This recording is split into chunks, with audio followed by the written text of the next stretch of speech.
Hello everyone, आप सबका वांगशान bubble में फिर से एक बार बहुत बहुत बहुत स्वागत है। चलिए हमारी story I am the Kong और यू आर द शो के पार्ट 12 को शुरू करते हैं। अब तक हमने देखा था ईबो की बीमारी में जान उसकी मदद करता है, पर उसे समझ आ जाता है कि एक तरह से उसे ट्रिक किया जा चुका है। जानबूझकर नहीं, पर जो होना था वो तो हो गया। पर अब हालत ये है कि शाहजहां चल भी नहीं सकता और ईबो इस बात के लिए खुद को पूरा पूरा जिम्मेदार समझते हुए जहान की केयर करने लगता है। सबसे पहले तो वो जहान को उठाकर बाथरूम में ले जाने लगता है, पर जहान इतना गुस्सा होता है, ऊपर से एम्बेरस भी हो रहा होता है। पर ईबो कहता है कि यहाँ पर हम दोनों के सिवा और कोई नहीं है, तो इतना एम्बेरस होने की ज़रूरत भी नहीं है। इसलिए गुस्सा करना बंद करो और मुझे अपनी केयर करने दो। जहान भी अब अपनी हार मान ही लेता है। वैसे भी इतना ज़्यादा हिलने डुलने से उसका दर्द और बढ़ रहा था। अगली सुबह शाहजहां नींद से हड़बड़ी में उठ गया, कल रात को पूरी तरह से भुलाकर। पर उठते ही वो जोर से चिल्लाया और उसकी आवाज़ से ईबो भी जम कर गया। उसने पूछा, क्या हुआ? ईबो के बिखरे बाल और लाल आंखें देखकर शाहजहां को बस एक ही नाम याद आ रहा था, डेमॉन। वो जोर से चिल्लाया, तुम डेमॉन? शाहजहां ने ईबो की तरफ इशारा किया था। ईबो ने कहा, हाँ, अब मैंने क्या गलती की? शाहजहां ने कहा, मुझे घर जाना है। वो धीरे धीरे बेड से उतरने लगा। ईबो ने देखा तो सुबह के 8 बज रहे थे। क्या तुम काम पर जा रहे हो? ईबो ने पूछा। जहान ने कहा, ऑफ कोर्स। वो नीचे पड़े अपने कपड़े उठाने लगा। ईबो ने पूछा, इस कंडीशन में? जहान ने पीछे ईबो की तरफ देखा और फिर साय करता हुआ बोला, आज मेरी एक बहुत ज़रूरी अपॉइंटमेंट है अपने क्लाइंट के साथ। ईबो ने कहा, पर जहान जहान तुमसे तो चला भी नहीं जा रहा। शाहजहां ने कहा, जैसे कि मेरे पास और कोई चॉइस है। ईबो ने कहा, ऑफ कोर्स है जहान जहान, अपॉइंटमेंट कैंसिल कर दो और यहाँ घर पर रहकर आराम करो, या फिर वो अपने कलीग्स को सौंप दो। ईबो की बात पर शाहजहां पहले तो थोड़ा सोच में पड़ गया, फिर बोला, कोई नहीं, वैसे भी मुझे घर पर और कोई काम नहीं है और कल सैटरडे है। कल तो मुझे कोई अपॉइंटमेंट नहीं है। बहुत अच्छे, फिर तो हम। शाहजहां ने उसकी बात सुनने से पहले ही कहा, बिल्कुल नहीं। ईबो ने कहा, जान जान, मैंने अभी तक अपनी बात पूरी भी नहीं की थी। शाहजहां ने कहा, मुझे पता है तुम क्या बोलने वाले हो। ईबो ने पूछा, क्या? शाहजहां ने कहा, तुम फिर से करना चाहते हो। ईबो तो चौंक गया, फिर जोर जोर से हंसने लगा। शाहजहां ने गुस्से में पूछा, इतना क्यों हंस रहे हो?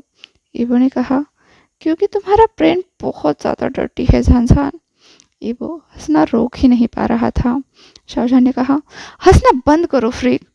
शाहजहां ने ईबो को बेबी ऑयल की बॉटल फेंक कर मारी, पर ईबो ने डॉज कर दी। ईबो ने कहा, तुम जानते हो मैं एक्चुअली क्या कहना चाहता था? क्या? शाहजहां ने पूछा। ईबो ने कहा, मैं ये कहना चाहता था कि कल हमारे पास बहुत सारा टाइम है, तो क्या तुम मेरे साथ शॉपिंग चल सकते हो? शाहजहां की भौहें सिकुड़ी। क्यों, तुम अपने दोस्तों के साथ नहीं जा रहे? शाहजहां ने गुस्से में कहा और वो रूम से बाहर चला गया। ईबो जंप करके बेड से बाहर निकला, बेडशीट को अपने ऊपर लपेट लिया और शाहजहां को फॉलो करने लगा। उसने कहा, क्यों, मैं अपने बॉयफ्रेंड के साथ शॉपिंग डेट पर नहीं जा सकता? शाहजहां के कदम वहीं रुक गए। उसने पीछे मुड़कर कहा, तो तुम मेरे साथ डेट पर जाना चाहते हो? ऑफ कोर्स मैं जाना चाहता हूँ, ईबो ने जवाब दिया। शाहजहां सर हिलाते हुए चकल करने लगा और ईबो शाहजहां को देखकर यह अंदाज़ा लगाने लगा कि उसके दिमाग में क्या चल रहा है। शाहजहां ने कहा, हमने पहले वो किया और अब हम डेट पर जा रहे हैं। साउंड्स गुड, चलो हम दोनों कल डेट पर चलते हैं लावांग। ईबो तो खुशी से झूम उठा। उसने जंप करके शाहजहां को तुरंत गले लगाया। ये बात पूरी तरह से भूल गया कि उसने कुछ रैप भी कर रखा था। शाहजहां चिल्लाया, ओह माय गॉड, कम से कम कपड़े तो पहन लो। ईबो ने कहा, तो क्या, तुमने मुझे पहले ही 2 बार नंगू-पंगू देख लिया है जानसान, और तुम्हें इस बात की आदत डाल लेनी चाहिए, क्योंकि मुझे कपड़ों से सख्त एलर्जी है। शाहजहां का चेहरा तो पूरी तरह से लाल हो गया था और वो छुपाए नहीं छुप रहा था। ईबो दूसरी तरफ बेशर्मों की तरह हंसे जा रहा था। उसने तुरंत जान के नेक पर किस करते हुए कहा, बहुत ब्यूटीफुल की है। ये सुनकर तो शाहजहां सदमे में चला गया। वो उस जगह को टटोलते हुए बोला, तुम? ईबो मुस्कुराया, फिर शाहजहां का हाथ उसके नेक पर से हटाते हुए बोला, इसे छुपाओ मत, लोगों को जान लेने दो कि अब तुम्हारा एक ऑनर भी है। अब तो शाहजहां और भी बुरी तरह से ब्लश करने लगा। उसने दूसरी तरफ देखा तो ईबो चकल करते हुए फिर से एक बार शाहजहां के गले लग गया। शाहजहां ने कहा, खौश, मैं तुम्हारे साथ कहाँ सर फोड़ रहा हूँ, वैसे भी मुझे देर हो रही है। वो जल्दी जल्दी दरवाजे तक पहुँच गया और डोर नॉब खोलने से पहले वो थोड़ा रुका, फिर ईबो की तरफ देखा और कहा, क्यों तुम अभी भी यहीं पर खड़े हो? मुझे घर पर भेजो, मुझे ऑफिस भेजो। मैं इस तरह से ड्राइव नहीं कर सकता, मेरी पीठ बहुत दर्द कर रही है। ईबो ने कहा, ओह, ओके प्रिंसेस, आपका सेवक आपकी सेवा में हाजिर है। ईबो ने झुककर बो किया। शाहजहां ने कहा, तुम वो कर रहे हो बिना कपड़ों के, कितना बकवास लग रहा है। ईबो ने चकल किया और कहा, पर तुम्हें मुझे ऐसे देखना पसंद है। बस मान लो, मैंने कल रात ही जान लिया है कि तुम मेरे एब्स के पीछे पागल हो। पता है तुम कितने क्यूट लग रहे थे। ईबो ने शाहजहां को चिढ़ाना शुरू किया। शाहजहां अनॉय होता हुआ बोला, बस कपड़े पहन लो, जल्दी से लाओ। ईबो ने भी तुरंत अपने कपड़े पहन लिए। अब वो पार्किंग लॉट में थे। शाहजहां ने अपनी कार की कीज ईबो की तरफ फेंकते हुए कहा, मेरी कार ड्राइव करो। ईबो ने कहा, मैंने तो सोचा हम बाइक से जाने वाले हैं। शाहजहां ने कहा, मैं नहीं जा सकता, मुझे पीठ टिकाकर बैठना है और मुझे बहुत ज़्यादा दर्द हो रहा है। मैं इस हालत में ज़्यादा देर बैठ भी नहीं सकता। ईबो फिर से अपनी बत्ती सी दिखाने लगा। उसने तुरंत ड्राइवर सीट पकड़ ली। शाहजहां ने पूछा, तुम अपने कैंपस जाने के लिए लेट नहीं हो रहे? तब तक ईबो ने इंजन शुरू कर दिया था। आज मेरा कोई क्लास नहीं है, तो मैं पूरा दिन फ्री हूँ, ईबो ने जवाब दिया। शाहजहां ने बस हाँ में सिर हिलाया। अब कार स्टार्ट हो चुकी थी। आगे जब ईबो ने ब्रेक लगाया, तुरंत शाहजहां की तरफ देखकर पूछा, क्या तुम चल सकते हो? वो दोनों अभी शाहजहां के ऑफिस के बाहर खड़े थे। शाहजहां ने कहा, हाँ, मैं ठीक हूँ। ईबो ने कहा, अगर तुम्हें किसी भी चीज़ की ज़रूरत हो तो बस मुझे कॉल कर देना। और क्या मैं तुम्हारी कार यहीं पर पार्क कर दूँ? तुम्हारे लिए मैं इंतज़ार करूँगा। शाहजहां ने कहा, कोई ज़रूरत नहीं है, वापस जाओ, एंड मुझे छोड़ देगी। वैसे भी हम उसी की कार में क्लाइंट से मिलने जा रहे हैं। ईबो ने कहा, ठीक है, अपना ख्याल रखना, और अगर तुम्हारा काम ख़त्म हो जाए तो मुझे बता देना, मैं तुम्हें पिक कर लूँगा। शाहजहां ने हाँ में सिर हिलाया। उसके चेहरे पर एक हल्की सी मुस्कुराहट आ गई। अब ईबो ने शाहजहां के माथे पर किस किया और तुरंत कार में बैठ गया। शाहजहां अब धीरे धीरे ऑफिस के अंदर जाने लगा। ईबो पीछे से उसे ही देख रहा था जब तक कि वो पूरी तरह से गायब नहीं हो जाता। फिर जाकर वो अपने घर के लिए निकला। जब शाहजहां ऑफिस में पहुंचा, ली अपने डेस्क पर नहीं था। शाहजहां बिल्कुल सेफ था। वो तुरंत अपनी चेयर पर बैठ गया और अपने ड्रॉअर में कुछ ढूंढने लगा। तुम्हारी रात कैसे बीती शाहजहां? तभी पीछे से किसी ने शाहजहां को हक करते हुए उसके शोल्डर पर चिन रखे पीछे से पूछा। शाहजहां ने मुड़कर उस पर्सन को देखा। सामने एक बहुत ही खूबसूरत लड़की खड़ी थी। उसके चेहरे पर मुस्कुराहट आ गई। फिर वो गहरी सांस लेते हुए बोला, आन, तुमने तो मुझे डरा ही दिया। अब आन जम करके तुरंत शाहजहां के टेबल पर बैठ गई और फिर से पूछा, बता भी दो, कहाँ थे तुम कल रात? शाहजहां ने कहा, ऑफ कोर्स घर में। एन ने पूछा, किसके घर में? शाहजहां ने झटका खाकर एन की तरफ देखा और पूछा, क्या मतलब है तुम्हारा? एन ने कहा, ओ कम ऑन शाहजहां, छुपाने वाली कोई बात ही नहीं है, हम दोनों कितने पुराने दोस्त थे। शाहजहां ने पूछा, मैं समझा नहीं तुम क्या कहना चाहती हो। वो ऐसा दिखा रहा था जैसे वो काम में बहुत ज़्यादा बिजी है। अब एन ने बहुत ज़ोर से साइक किया। फिर वो शाहजहां के टेबल से उतरी और कहा, मिस्टर चेंग के साथ जो अपॉइंटमेंट थी वो कैंसिल हो गई है। शाहजहां ने चौंक कर एन की तरफ देखा जो अभी अपनी पैंट साफ कर रही थी। उसने पूछा, क्यों, कब? ओह, उसकी तरफ से मैसेज आया था, उसने किसी और से घर खरीद लिया है, एन ने जवाब दिया। तो शाहजहां बताया, गधा कहीं का। तभी एन ने भौहें उठाते हुए कहा, हे, ये क्या बात हुई? शाहजहां ने कहा, नहीं, कुछ नहीं। शाहजहां तो ये सोच रहा था अगर उसे पहले से पता होता तो कम से कम आज वो छुट्टी ले लेता। उसकी पीठ इतनी बुरी तरह से दर्द कर रही है और उसकी जलन, उसका तो नाम ही मत लो। ये सब उस गधे की वजह से हो रहा है। शाहजहान मन ही मन अपने क्लाइंट को कोस रहा था। तभी एन ने उसे ख्यालों की दुनिया से बाहर लाते हुए कहा, शाहजहान तुम ठीक तो हो ना? हाँ हाँ, मैं बिल्कुल ठीक हूँ, शाहजहान ने जवाब दिया। उसने ऐन वक्त पर ऐसे क्यों कैंसिल कर दिया? शाहजहान ने पूछा। एन ने कहा, नहीं, उसने कल ही कैंसिल कर दिया था और मैंने तुम्हें कल रात बताने की भी कोशिश की। शाहजहान ने कहा, पर तुमने बताया क्यों नहीं? एन ने कहा, मैंने कोशिश की थी। शाहजहान ने कहा, क्या मतलब कोशिश की थी? एन ने कहा, मैंने तुम्हारे फ़ोन पर कॉल करने की कोशिश की थी, पर शायद वो डेड था। शाहजहान ने कहा, ओह हाँ, मेरी बैटरी तो कल रात ही ख़त्म हो गई थी। पर तभी उसके एक्सप्रेशन चेंज हो गए। मतलब कल से उसने अपना फ़ोन चार्ज पे ही नहीं रखा था। उसने तुरंत अपने पैंट के पॉकेट में फ़ोन को ढूंढा। शुक्र है वो अभी भी वहीं पर था।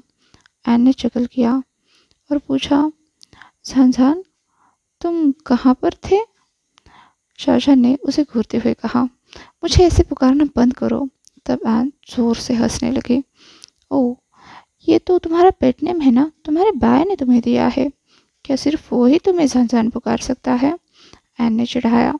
तो शाहजहान इरिटेट होता हुआ बोला, क्या तुम बस चुप नहीं कर सकती?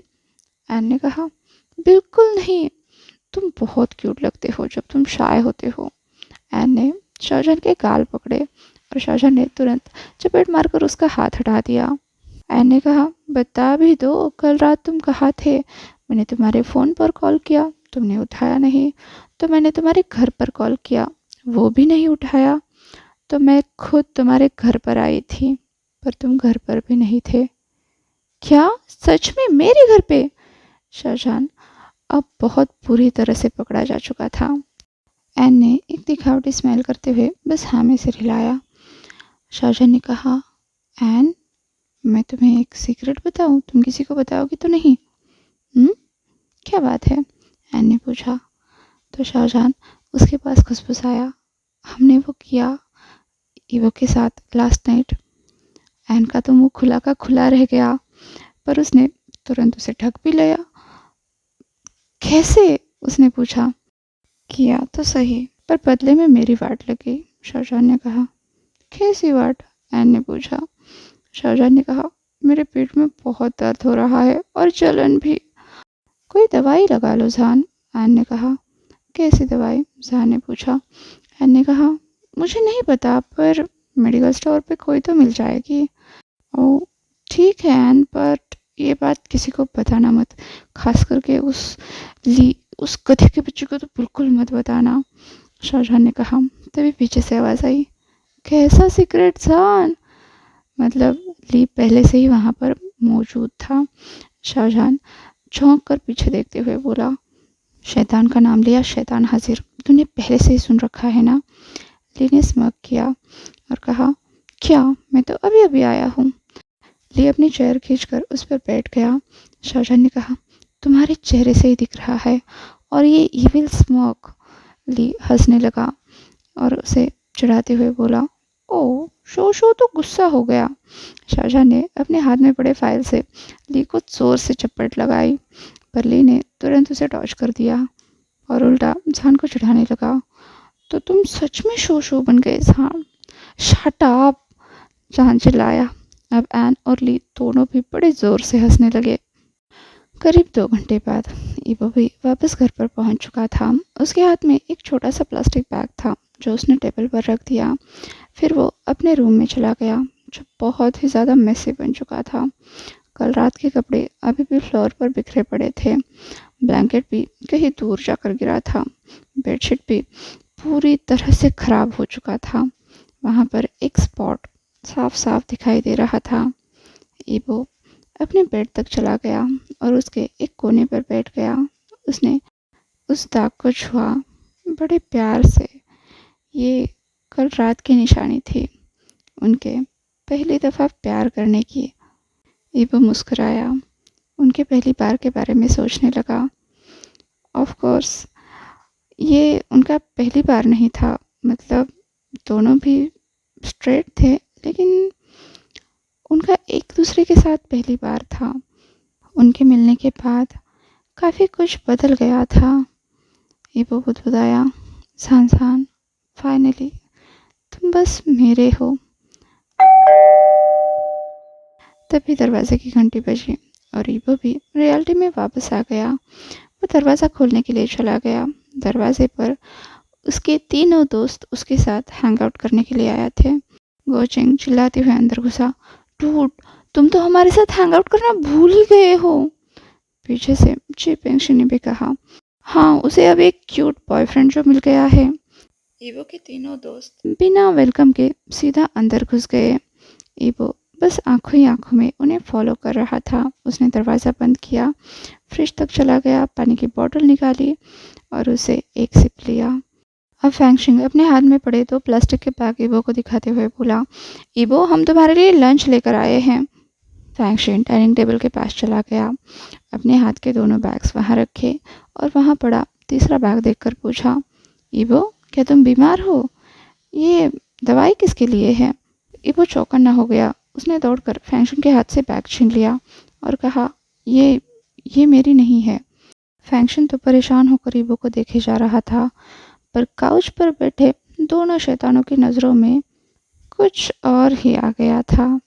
ईबो ने तुरंत उन्हें वहाँ से हटाते हुए कहा, अपने काम से काम रखो गाइस। गोचिंग और ची पेंगशिन वैसे तो इतनी जल्दी राजी नहीं हुए। वो चिल्लाए, पर फैंगशिन ने बस सिर हिलाया। फिर वो अपने लाए हुए फूड बॉक्सेस खोलने लगा, उन्हें टेबल पर अरेंज करने लगा।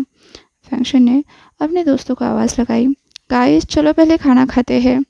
उसके दोनों दोस्त भागकर टेबल पर पहुंचे। ईबो ने पूछा, लंच में क्या क्या है? अब फैंगशिन बताने लगा, सांग जियांग मीन तुम्हारे लिए, यूनतुन मियान गोचेंग के लिए और सी फूड फ्राइड राइस मेरे लिए, कुंग पो चिकन फॉर पेशिन और मैं कुछ वॉन्टन सूप भी लाया हूँ। फिर उसने ईबो को घूर कर देखते हुए पूछा, क्या तुम्हारे पास सूप के लिए बाउल्स है? नहीं, ईबो ने शांति से कहा। अब उसके दोस्त ईबो की तरफ देखकर चिल्लाने लगे, ईबो, तुम्हारा घर इतना बड़ा है और घर में एक सिंपल सा बाउल भी नहीं है। ईबो ने कहा, उन्हें साफ कौन करेगा? मैं अकेला रहता हूँ गाइस। गोचेंग ने कहा, योर हाइनेस, क्या आप खाना खाने के बाद खुद की डिश भी नहीं धो सकते? ईबो ने कहा, मैं थोड़ा आलसी हूँ ना। चिपेंगशिन ने कहा, ये भी कोई पूछने की बात है। तभी फैंशिन उनका झगड़ा सुलझाते हुए बोला, कोई बात नहीं गाइस, मैं सामने के स्टोर से कुछ पेपर बाउल्स लेकर आता हूँ, तब तक तुम लोग ये खाना खाओ, मैं बाद में ज्वाइन कर लूँगा। ठीक है, उसके दोस्तों ने जवाब दिया। वो तीनों खाना खाने लगे। फैंगशिन चला गया। तभी गोचेंग जोर से चिल्लाया, डैम, मेरी शर्ट पर सूप गिर गया। चिपेंगशिन ने कहा, चलो सोप यूज़ कर लो ताकि इसकी स्मेल ना रहे। गोचेंग ने पूछा, ईबो, तुम्हारे पास सोप है? ईबो ने कहा, मेरे पास बॉडी शैम्पू पड़ा है बाथरूम में। गोचेंग तुरंत उठ गया। चिपेंगशिन ने पूछा, तुमने अपने नूडल्स खत्म कर दिए? गोचेंग ने कहा, हाँ, बस डम्पलिंग सूप बचा है। गोचेंग ईबो के रूम के अंदर चला गया और उस रूम को ऐसे ताड़ने लगा जैसे उसने भूत देख लिया हो, क्योंकि पूरा रूम फैला हुआ था। उसे पता था उसका दोस्त कितना नीट फ्रीक है, उसे सब चीज़ें अपनी जगह पर चाहिए होती है, पर जो अब वो देख रहा था वो बिल्कुल उसके अपोजिट था। और वहाँ की स्मेल, वो तो इतनी ज़्यादा स्ट्रॉन्ग थी कि गोचेंग तुरंत बाहर भागा। वो चिल्लाया, ईबो, तुम्हारे रूम में तुमने क्या कांड कर दिया है? कितनी स्मेल आ रही है। ईबो ने बत्ती सी दिखाई और चिपेंगशिन ने गोचेंग को देखा, जो अपनी नाक दबाए बाहर चलता आ रहा था। ईबो ने स्मोक करते हुए पूछा, इतनी जल्दी अपना शर्ट वॉश कर लिया? गोचेंग चिल्लाया, तुम्हारे कमरे की स्मेल लेने से अच्छा है मैं अपने शर्ट पर सूप का दाग सह लूं। चकल करते हुए ईबो ने फिर से अपने खाने का एक बाइट लिया और बोला, देख लो, अभी नहीं निकाला तो ये दाग कभी नहीं निकलेगा। गोचेंग ने कहा, कोई बात नहीं। चिपेंगशिन ने कहा, तुम लोग किस बारे में बात कर रहे हो? वो बहुत बुरी तरह से कंफ्यूज हो चुका था और अपने दोस्तों की सारी बातें उसके दिमाग के ऊपर से जा रही थी। तब गोचेंग चिल्लाकर बोला, इसने कल रात किसी की गेम बजा दी है यहाँ पे। फेशिन का खाना उसके गले में ही अटक गया। वो चौंक कर गया और उसका पूरा चेहरा लाल हो गया। इवो ने तुरंत उसे ड्रिंक पकड़ा दी, जो उसने बिना सोचे पूरी खत्म कर दी। आज के लिए बस इतना ही। आपसे कल मिलती हूँ, तब तक के लिए अपना ख्याल रखिए। वीडियो पसंद आया हो तो लाइक, शेयर और कमेंट कर दीजिए। और हाँ, अभी तक चैनल को सब्सक्राइब नहीं किया है तो सब्सक्राइब भी कर दीजिए। और वांगशान बबल में खुश रहिए। Thank you.